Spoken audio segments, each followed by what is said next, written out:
अस्सलाम वालेकुम क्लास। आज हम जो टॉपिक करने वाले हैं that is main function. Main function का मैंने आपको पॉइंट बता दिया था कि वो जगह है जहाँ पे आपके प्रोग्राम की एग्जीक्यूशन, एक्चुअल एग्जीक्यूशन स्टार्ट होती है। पहली जो दो लाइंस है या एक लाइन आप कह लें hash include stdio dot h, वहाँ पे आपकी हेडर फाइल्स लोड हो रही होती हैं। फिर जब कंट्रोल आता है मेन फंक्शन की तरफ तो वहाँ पे आपके प्रोग्राम की एग्जीक्यूशन स्टार्ट होती है। बुक वाले क्या कहते हैं, the main function is the place where the execution of a C program starts.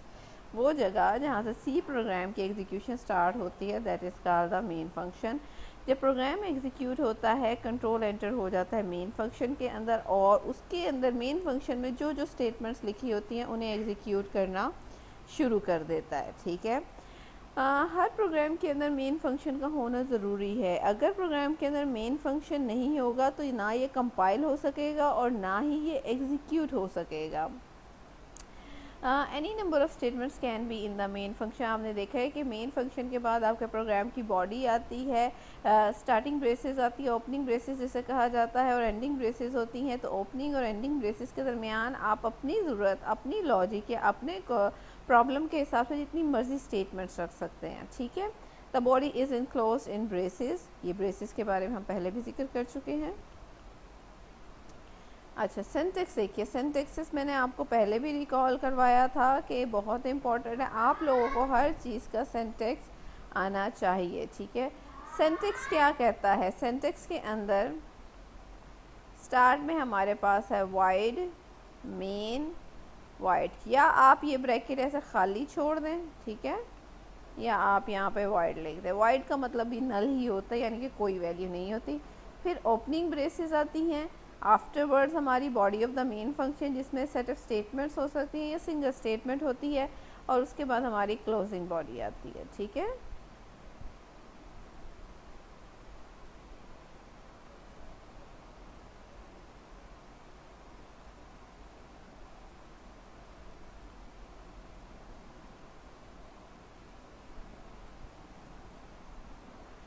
ठीक है। अच्छा, इसको पढ़ते हैं थोड़ा सा इसके डिटेल में। The definition of main function starts with the keyword wide. Starting हो रही है इसकी वाइड से, ये वाला वाइड, ये इंडिकेट करता है type of value that is return by the function. हम यहाँ वाइड लिख देते हैं ना, बाय डिफ़ॉल्ट अगर आप कुछ भी नहीं लिखते तो वो भी वाइड ही कंसीडर करता है।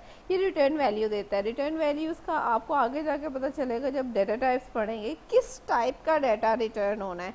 अगर हम वाइड लगा देते हैं तो कोई रिस्ट्रिक्शन नहीं रहती कि किस टाइप का डाटा रिटर्न करे। ठीक है, void means that the function will return non value, no value, कि कोई भी वैल्यू वो रिटर्न नहीं कर रहा। ये मेन फंक्शन कोई भी वैल्यू रिटर्न नहीं कर रहा।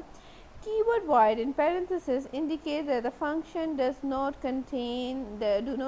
accept any argument. ये जब फंक्शन का चैप्टर पढ़ेंगे ना, what is argument and what is the return type, इनसे आप लोगों का लिंक तब बनेगा। ठीक है, इन्हें अब इसी हद तक ही रहने दें। हम फर्दर मज़ीद एक्सप्लोर करेंगे प्रोग्रामिंग को तो आप बहुत अच्छे से समझने लग जाएंगे। The body of main function is enclosed in braces. It consist of C language statement. Braces के अंदर आपकी सी लैंग्वेज स्टेटमेंट्स होंगी। The instruction are use to implement program logic. Program की लॉजिक को इम्प्लीमेंट करने के लिए यूज़ होता है। ये आपका 3 नंबर का क्वेश्चन इजीली आ जाएगा, जिसके अंदर सिंटेक्स भी होगा, आपसे पूछा जाएगा। What do you know about C statements. अब हम सी स्टेटमेंट का नाम तो बारहा ले चुके हैं। अब ये होती क्या हैं हमारी सी स्टेटमेंट्स, इनको देखते हैं। जो भी स्टेटमेंट हमने लिखी होती है सी लैंग्वेज में, is an instruction for the computer to perform a task. ये इंस्ट्रक्शन है कंप्यूटर को कोई टास्क परफॉर्म करने के लिए। The statements are written in curly brackets. Curly brackets के अंदर लिखते हैं हम स्टेटमेंट्स को। Computer performs these instructions one by one in the same sequence. अच्छा, यहाँ पे आपने ये चीज़ को गौर करना है, जो स्टेटमेंट्स हैं आपकी one by one in a same sequence. Same sequence यानी कि जिस सीक्वेंस में आपने वो स्टेटमेंट्स लिखी होंगी उसी सीक्वेंस में वो स्टेटमेंट्स एग्जीक्यूट होंगी। ठीक है, each statement in C is terminated with semicolon. this is very very very important point कि हर statement C लैंग्वेज के अंदर टर्मिनेट होती है सेमीकोलन से। ये आपसे वो पूछ सकते हैं MCQs के अंदर। ठीक है, ये वाली लाइन आपसे पूछी जा सकती है। चलिए यहाँ एक प्रोग्राम की तरफ देखते हैं, कहेंगे तो हम इसे रन भी कर लेंगे ऑनलाइन ही। ठीक है। The following example contains two statements in the body of main function. यहाँ दो स्टेटमेंट है। Let me take my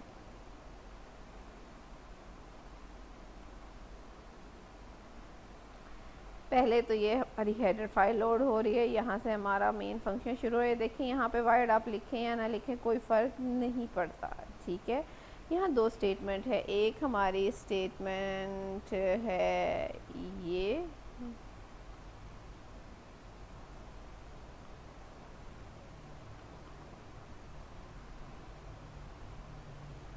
this is what control C, चले पेंसिल से ही लिखते हैं। That is one, statement number one, and that is statement number two. ये इसी सीक्वेंस में होगा, पहले वन एग्जीक्यूट होगी और फिर टू एग्जीक्यूट होगी, ठीक है। क्या कह रहे हैं यहाँ पे, printf hello world of C language.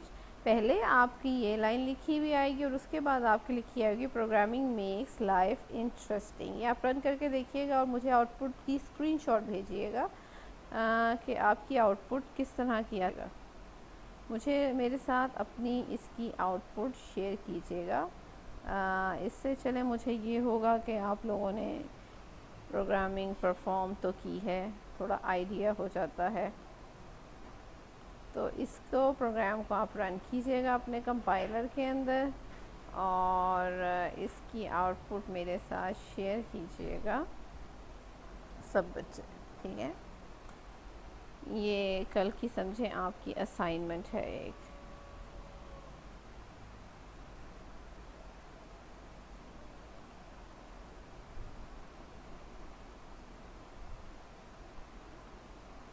यहाँ बग्स एंड डीबगिंग तक हम रहते हैं आज के लिए। नेक्स्ट हमारा क्वेश्चन लॉन्ग क्वेश्चन में आएगा और बहुत इंपॉर्टेंट क्वेश्चन है, डिफाइन बग एंड डीबग। अच्छा, बग जो वर्ड है ना किसी कीड़े के लिए हम यूज़ करते हैं अगर हम उसका उर्दू में मीनिंग करें, लेकिन प्रोग्रामिंग में बग किसी एरर या किसी मिस्टेक को कहते हैं। तो यहाँ पे वो अगर डेफिनेशन बग की पूछी जाए तो वो कहते हैं an error in a computer program is known as bug. Computer program के अंदर जो एरर होता है उसको हम बग कहते हैं। The programmer can make different errors by writing programs. अगर प्रोग्रामर बहुत सारे एरर्स, आप भी जब प्रोग्राम करेंगे वो बहुत सारे एरर्स आएंगे, ठीक है। और एक प्रोग्राम उस वक्त तक कंपाइल नहीं होता if it contain syntax error. Syntax यानी कि जिन रूल्स के मुताबिक हमने प्रोग्राम को लिखना है, अगर वो रूल्स हम फॉलो नहीं करते तो हमारा सिंटैक्स एरर आ जाता है और प्रोग्राम कंपाइल नहीं होता। कंपाइलर डिटेक्ट कर लेता एरर को और डिस्प्ले कर देता error message, cause of error को डिस्क्राइब करता है। देखिएगा कि जैसे लास्ट मैंने प्रोग्राम आपको करके दिखाया था उसमें आपने देखा था कि एरर्स शो हो रहे थे। The error must be removed from the program before it can be compiled and executed. Compilation और execution से पहले आपको प्रोग्राम्स को हर सूरत उनमें से सारों को एरर फ्री करना है। और ये जो प्रोसेस है एरर को फाइंड करना और रिमूव करना, बग्स को फाइंड करना और रिमूव करना, that is known as debugging. ये डीबगिंग कहलाता है। बग यानी कि एरर और उसको फाइंड करना और रिमूव करना, दैट इज़ कॉल्ड डीबगिंग।